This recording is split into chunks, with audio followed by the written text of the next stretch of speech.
Light a campfire and everyone's a storyteller.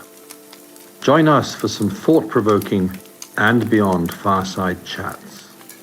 Hello and welcome to Leave Our World a Better Place. My name is Kasia, and in today's episode, I'm chatting to Simon Naylor, Conservation Manager at And Beyond Phinda Private Game Reserve. Simon was part of the team that recently managed the translocation of 30 white rhino from And Beyond Phinda in South Africa to Akagera National Park in Rwanda. The project was carried out through a collaboration between the Rwanda Development Board, African Parks, and Beyond, with funding provided by the Howard G. Buffett Foundation. Simon will be telling us a little bit about the need for this translocation, as well as the challenges and successes encountered during the move. Simon, the recent move of 30 rhino from South Africa to Rwanda was the biggest single rhino translocation of all time. Why was it done, and what are the aims of the project? No other translocation has been as large as this. I think the next largest in one sort of move was from 18 or 19. So this is definitely the largest translocation ever done of both species or any species of rhino. Akagera National Park in Rwanda, which is jointly run and managed by African Parks and the Rwanda Development Board, had a plan to introduce white rhino into the park there. Mm-hmm. The decision to introduce those white rhinos was made by them and the government of Rwanda. And obviously they approached And Beyond for assistance in terms of supporting the translocation as well as providing the rhinos. So the decision was basically not ours or And Beyond's, but we are supporting their decision to introduce rhinos there. And I guess from And Beyond's side, we support the move just because it's aligned with our long-term vision of protecting white rhino. Creating new habitats and new range is something that And Beyond's been doing for a while now, especially with our history of moving rhinos from Phinda specifically to other parts of South Africa and obviously other countries like Botswana, Mozambique, Swaziland, etc. So that's the rationale. It's a way of protecting the species and the creation of a new habitat or a new home for these animals that is secure and safe. I think is a good decision and one that was made with our support. They looked for rhinos in other places, Kenya, Uganda, and Tanzania, where there are white rhinos currently, and none of those places could give Rwanda rhinos, either because they didn't want to or they didn't have enough. Ideally, the northern white rhino, which is a subspecies of white rhino, ours are the southern white rhino, would have been probably better suited, but as we all know, that subspecies is literally extinct. I mean, there's two animals left, of which one cannot breed anymore. So as a subspecies, it's functionally extinct. So the next best choice is southern white rhino. And South Africa is obviously home to the most white rhino left in Africa. As And Beyond Phinda, we had enough rhinos to give. And so we donated pretty much all the rhinos that have gone to Rwanda. This must have been an incredibly complicated process, especially when you're dealing with animals the size of rhino, as well as with the complex processes of getting them across borders and over such a large distance. Tell us about some of the challenges that came with a wildlife translocation of this size and how you prepared for them. And the challenges, moving so many rhinos is huge. I can imagine. Obviously, the biggest challenge is moving them the distance that we did. In that way, you have to coordinate a lot of people and a lot of logistics, vehicles, trucks, vets, airplanes. We're crossing international borders. So a lot of people were involved in the planning and making sure that pretty much the translocation went as smoothly as possible, and making sure that every sort of possible glitch could be ironed out. So planning was really, really important. Some of the biggest challenges were the weather. Temperatures at this time of year are very high, or can be very high mostly. Moving rhinos and darting rhinos in high temperatures is not good for them. There's a lot of risks involved.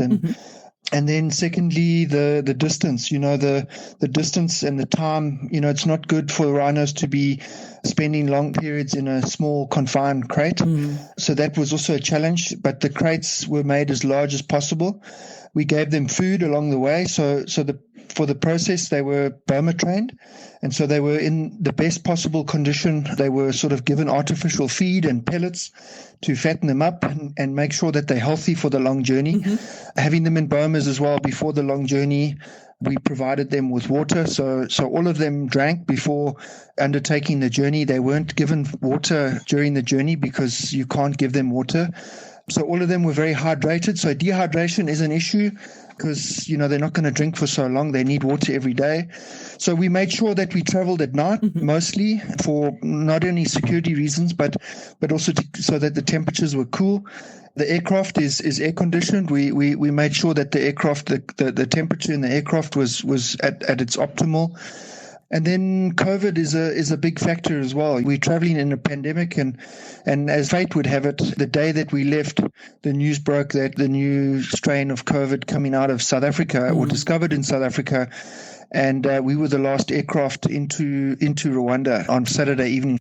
So that was a big challenge, COVID. All our team members had to sort of isolate a week before and make sure that our contact socially was limited, because we could only do the test sort of 2 days before travel. Our team was already, identified. And, if we had suddenly a lot of people testing positive for COVID, they couldn't travel with the aircraft or travel with the convoy. And that could have been a disaster. In total, we accumulated probably the best team to make the move. We had 4 vets accompanying the rhinos at the loading and 2 vets on the aircraft. And then we even put in place a team on the Rwandan side who quarantined, including 2 vets from the UK who came in and waited in Rwanda days before, just to ensure that if there were any hassles on our side or we got stopped for any reason, at least there was expertise on that side to take over. So literally every precaution was taken into account, just to minimize risk to the animals and also the members of the team. The sedation, the rhinos were fully awake. However, they were sedated for the journey. They were given long-acting tranquilizers and sedatives. And if any rhino was stressed in any way along the journey, we had 2 vets at all times, 2 vets with the rhinos, just to keep an eye on them. And the team that traveled is also very experienced. I mean, they've probably moved in total thousands of rhinos and have more than 100 years of experience. So even with the 2 vets at all times, we had an experienced team traveling with the rhinos, making sure their welfare was taken care of the whole time. That's pretty much it. The planning and the logistics took years in advance, and obviously all the paperwork and every single contingency was planned for, just to avoid any curveballs, which we did have as well. We had a delay in the plane for 6 hours, which was unavoidable. And the 40 hours was sort of the total journey time. We've done longer trips before with rhinos. Obviously, ideally, we want to shorten that. And I think with the experience now of moving so many rhinos again to Rwanda, we can definitely cut that time. But all rhinos were offloaded safely and healthily on that side, and they're doing well. Where did the rhino come from and how were they selected? Yeah, so the rhinos all came from and beyond Pinda Private Game Reserve in Zululand. We have quite a large population, and all 30 were sourced from Pinda. Every rhino was identified carefully, and we only selected the best animals for the translocation, healthy young animals. And also the mix of ages and sexes was sort of planned beforehand.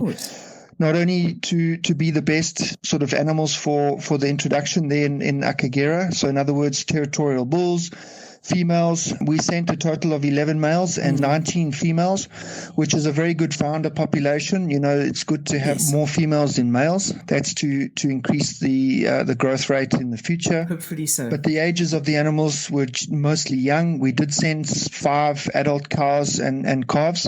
And then the rest were sort of younger animals with a couple of older bulls for breeding. The aircraft could only sort of take a certain number, and we chose the sort of size animals according to what we could fit in the aircraft and maximize the space. So we did see that we could possibly take another 4 if we had to do it again. We could probably add another 4 animals to the load, which we might do in the future. But yeah, all animals were sourced from Phinda Private Game Reserve in Zululand. Simon, what was done to determine whether Akagera is a suitable habitat for the rhino? And how do you expect them to adapt to their new home? Yeah, so white rhinos adapt very well to new conditions as long as they are in good condition, which they were. They were all very healthy. In fact, all of them had put on weight. Fantastic. Because we weighed them at capture before the Beaumarine and quarantining at Phinda. We weighed them again on loading before the journey. All of them had put on weight. Very detailed feasibility studies were done in Akagera National Park. An ecological study was done to check the suitability of the habitat for white rhino. And that was done by us grass and rhino experts. So it's always important to do the suitability assessments and feasibility assessments before you sort of undertake such a project, because you don't want to take white rhino there and then find out that the grasses are not suitable or they can't carry 30 rhinos. So that was all done beforehand. And the animals themselves adapt really well. Can you explain a little bit about how the release process works? The timing was chosen specifically so that they arrived after the first rains in Rwanda, which is exactly what happened. Yeah. So when we arrived, the grass was green and short and fresh, and the animals, when they were released into the release camps, started feeding immediately. And so the timing is very important, and then obviously the introduction and release process is really, really important as well. So all of them have been released into 2-hectare camps. There's 3 camps in total, so each will carry 10. And that's exactly what we did for the quarantine period before the translocation. And we even put the same animals into the same camps on introduction as well, because they've already developed bonds and know each other. So the release process is what we call a soft release. So from the crates, they were put into these camps with water and good grazing. They were chosen with shade as well. And they will spend about 4 or 5 days in those release camps, 2-hectare camps. The team have then sort of erected a larger camp that's electrified into the greater reserve. And so after about 4 days, they will be released into those sort of larger electrified camps and monitored for any stress-related or translocation injuries or illness. But on release, there was no such signs. But they will be in there for an indefinite period of time to be determined by how they're doing.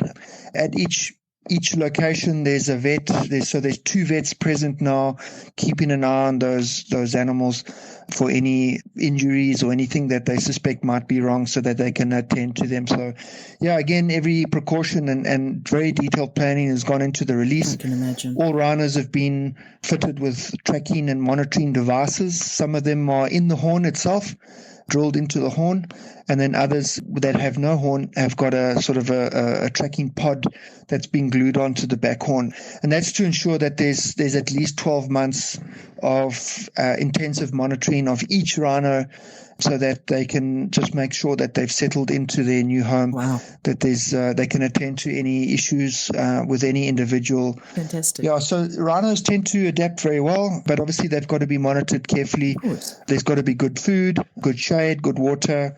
There might be some other issues that crop up, because it's a new environment, but it's not dissimilar or so different to where they've originated from.